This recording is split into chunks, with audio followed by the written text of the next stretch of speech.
Today on Public Eye News, an NMU superfan hasn't missed a home football game in 24 years, and later, a U.S. Navy warship has intercepted missiles that appeared to be directed at Israel. Luke Niddle will have your sports update, and Nolan Schaefer will have your weather forecast. I'm Melissa Santour. And I'm Bradley Seaborg, and this is Public Eye News.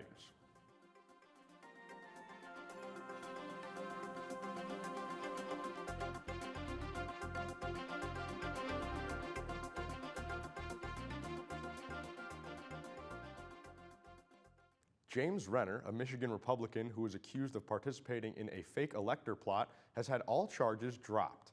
Renner was one of 16 Republicans who forged documents claiming they were duly elected and qualified electors and that Donald Trump had won the election in their state. On Thursday, the Attorney General's office dropped its case against Renner, citing a cooperation agreement between the parties. Renner will likely work with investigators or even testify against others as part of the agreement. 7 states had Trump supporters forge documents claiming he had won the election in that state. And in Ann Arbor, the University of Michigan has applied for liquor licenses to sell alcoholic beverages at Michigan Stadium, Yost Ice Arena, and the Chrysler Center. After the application was approved by the school board on Thursday, the school plans to sell alcohol at hockey and basketball games this season, but will decide whether to sell alcohol at football games at a later date. Rival Michigan State began selling alcohol at Spartan Stadium this season, and they will be on Saturday when they host the Michigan Wolverines. Last summer, Governor Gretchen Whitmer signed legislation that allowed liquor to be sold at public universities' sporting events. Whitmer hopes the new law will reduce binge drinking before games and drive more revenue to the school through the sales at the stadium. Michigan State parks are undergoing significant improvements and upgrades thanks to $250 million in federal COVID-19 relief funding from the American Rescue Plan Act of 2021.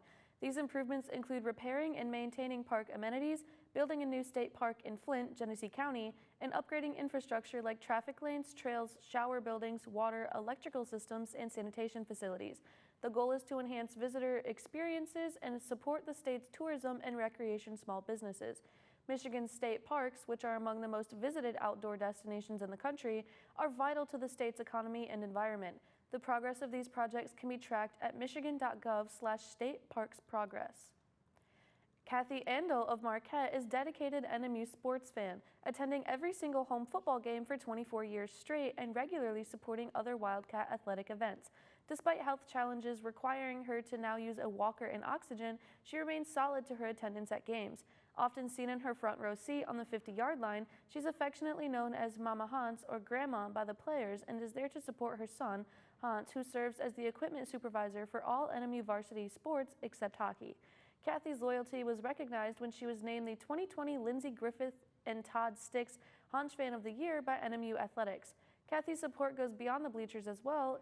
For years ago, she would dedicate her Friday nights to baking up hundreds of cookies for the players to enjoy after the game. A truly heartwarming woman.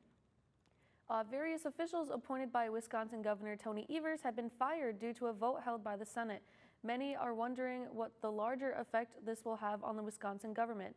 Reporter Will Keneally has more. I think it's going to discourage qualified people willing to volunteer their time to serve the people of the state of Wisconsin in this capacity. That's Joe Sarnecki. Up until yesterday, he was one of the 6-member board that oversees elections in Wisconsin.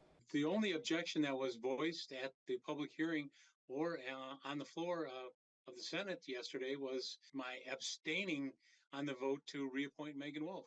Sarnecki opted over the summer to keep the existing administrator for his agency in place, but that was enough for the state Senate to reject his confirmation, and he was not alone. When I offered my testimony in front of the committee, nobody had any questions for me. Nobody raised any concerns at that public meeting. In a private meeting I had with a senator, however, he did take offense with some of my tweets where I called out racism and homophobia and misogyny. Melissa Baldoff was Governor Evers' former deputy chief of staff, appointed to serve another term on the Council on Domestic Abuse. That's why I was appointed to serve as a governor's appointee on this council, is because I am a survivor of domestic violence. I think it just kind of is another proof point of how disorganized and unwilling to govern that this Republican Party is. This is not the first time that the Republican-controlled state Senate has rejected Evers' appointees, but Baldoff says that this is different. When I worked for Governor Evers, most notably with them rejecting Brad Pfaff, who's now their colleague. And we've seen some of this before, and I think it just keeps getting worse and worse. Don't touch that dial. We'll be right back with your weather and national news after this short break. The deadliest attack on Israel in 50 years. Brutal fighting between Israelis and Palestinians centered on Gaza today. Amid threats the war and terror could spread further, the death toll mounts. Israel has hammered the region with airstrikes and artillery. It's like a nightmare. We run away from the missiles. War in the Holy Land, a PBS News special report, Friday, October 13th at 8:30 p.m. Eastern.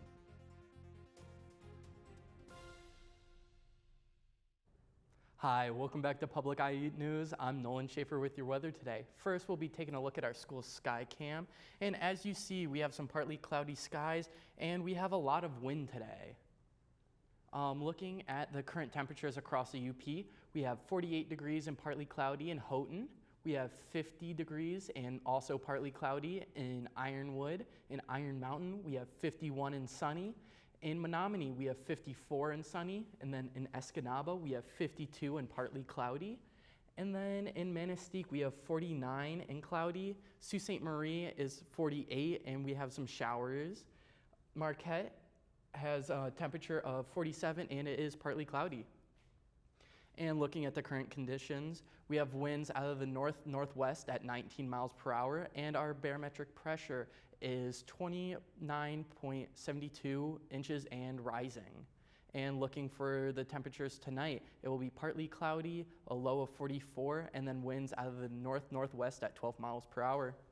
And looking forward to tomorrow, we have cloudy skies with a high of 44 and a low of 40, and then winds out of the north at 17 miles per hour. And looking forward ahead, we have Sunday, we have a high of 47, low of 41, and partly cloudy skies. Monday, we have a high of 53, a low of 47 with some clouds. And then on Tuesday, we have some rain with a high of 52, a low of 44, and that will be your weather for today. Back to you guys at the desk. Thanks for that weather update, Nolan. Looks like this lousy weather and mild temperatures will continue as the low pressure system moves across the peninsula. Moving on to our national news, as the situation in the Middle East evolves, the U.S. is upping its involvement. On Thursday, a U.S. Navy warship shot down missiles appearing to head towards Israel. This marks the first military action by the U.S. in defense of Israel in the war. In Syria and Iraq, U.S. bases came under fire from an armored drone, with servicemen receiving minor injuries and no fatalities. The escalating violence comes after the strike on the Al-Ahli hospital in Palestine, which killed hundreds of innocent civilians. Fears of the conflict expanding into a larger regional conflict continue to build as Muslim groups like Hezbollah and the Houthis continue to express support for Palestinians and threaten Israelis. The U.S. says they aren't sure what the target of the missile they shot down was, but claim they posed a threat to our partners and our interests in the region. And a new study from the Stanford School of Medicine has found that AI chatbots are perpetuating debunked racist medical ideas, which could provide negative outcomes for Black patients. Experts worry this could amplify types of medical racism as more and more physicians turn to chatbots to help with their daily tasks. The study tested 4 models with questions about kidney function, lung capacity, and skin thickness. The model failed to respond accurately and in some cases reinforced false beliefs about the differences between Black and white people that have plagued medical institutions for years. These tests have prompted researchers to investigate blind spots and potential biases of the chatbots, while others stress the fact that online chatbots are not substitutes for medical professionals. And the need to fill the seat of the Speaker of the House is becoming more and more apparent to Republicans despite the current standstill. Representative Jim Jordan is determined as ever to claim the seat in a third vote. CBS correspondent Natalie Brand has more. A speaker has not been elected. During a third ballot, Ohio Congressman Jim Jordan fell far short of the votes needed to become speaker, once again losing ground among House Republicans. This time, 25 voted against him. We only lost a couple. We had a couple absent who would have been for us. In a news conference ahead of the vote, Jordan said he would not back down, even after losing back-to-back ballots this week. We need to help Israel. We need to get the appropriations process moving so that the key elements of our government are funded and funded in the right way, particularly our military. On Thursday night, he held closed-door meetings with GOP members still opposed to his candidacy, a list that has grown to more than 20. This guy refuses to lose, and that's okay. I find that to be very good, but there's some point that we're going to have to move forward, and we can't keep the country shut down. In the meantime, Congress cannot take action on President Biden's request for security assistance for Israel and Ukraine and the U.S. budget. A government shutdown is looming in less than a month.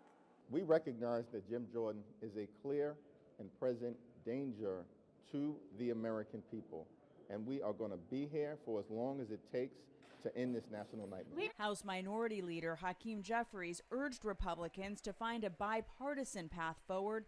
Members are on notice to stick around through the weekend to be available to vote. Natalie Brand, CBS News, Capitol Hill. We'll be right back after this short break. Stay tuned. Welcome to Getting Older. For Season 2, we've conducted 39 new in-depth interviews with diverse baby boomers coast to coast. We're also introducing action segments called Boomer Passions, original short films about the hobbies, pastimes, and passions of Americans after retirement. Every Season 2 episode includes a new Boomer quiz. This afternoon on WNMU-TV. Welcome back to Public Eye Sports. I'm Luke Nindle, and here's your Friday breakdown. The Northern Michigan Wildcat football team will host number 2 Grand Valley State this Saturday, the 21st. The Cats are looking for the first win of the season under new head coach Shane Richardson, while the Grand Valley Lakers head into this week coming off of a major upset over the back-to-back Division II national champions. The Wildcats enter as the least penalized team in the GLIAC with an average of 4.5 penalties and 33.2 penalty yards per game, both marks being top 10 in the entire country. Digging into women's volleyball, the Lady Wildcats will travel downstate to clash with Wayne State tonight at 7 p.m. and Saginaw Valley State tomorrow at 5 p.m. NMU enters the weekend at 7-13 and 4-5 in conference play. Junior Jacqueline Smith is currently third in the GLIAC with kills per set with 3.44 and first in total attacks with 371. Freshman libero Liesl Haugen is third in the conference with 4.88 digs per set and second in total digs with 161. The Cats hope to continue their winning streak from the Midwest crossover last weekend with a 2-1 record and one of 4 GLIAC squads with a winning record in the tournament. And finally, the NMU men's soccer team will wrap up its regular season with a match against St. Cloud State on Sunday at 1 p.m. The Wildcats will honor 5 seniors: Keegan Schmidt, Gavin Glotz, Casey Miller, Jackson Bowers, and Fernando Abascal. The Wildcats come into this weekend 2-9-3 overall and 1-6-2 in the GLIAC. In 5 years with the Wildcats, Keegan Schmidt set a program record with 69 games played and recorded back-to-back seasons with over 1,000 minutes played. That's all for sports. Back to the desk. Thanks for that sports update, Luke. Looks like a big weekend ahead for Wildcat sports. Which one are you most excited for? I will be attending the NMU football game and broadcasting it this weekend. Oh, fantastic. Hopefully it's a good one. I hear you have one more story for us. I do have one more story for us. A California man has been fined $50,000 in Vermont for illegally importing carvings made from sperm whale teeth and walrus tusks across the U.S.-Canadian border. Sperm whales are an endangered species and are protected under the Endangered Species Act, while walruses are also protected under the Marine Mammal Protection Act and the Convention on International Trade in Endangered Species of Wild Fauna and Flora. Import and export permits are required to bring parts from these protected animals into the U.S., which the man had not obtained. Well, it's truly a tragedy to have that happen to an endangered species, especially with the long history of exploitation of whales. Unfortunately, it is, especially with the tusks. The tusk and bringing them across international borders, that's certainly a big deal. It is. Not to be stated lightly. Can't do that to the endangered species. No, you cannot, especially when they're so protected.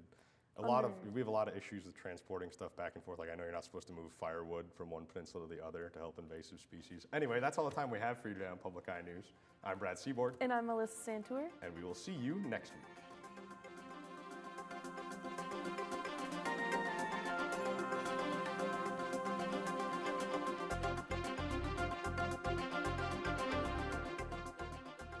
The preceding program was produced by WNMU-TV, Northern Michigan University Public Television, in studios located in Elizabeth and Edgar Hardin Hall. Thanks for watching Public Eye News. You can subscribe to our YouTube, tune in to WNMU Channel 13 every weekday at 4, or follow our Instagram at NMU Penn to never miss a story.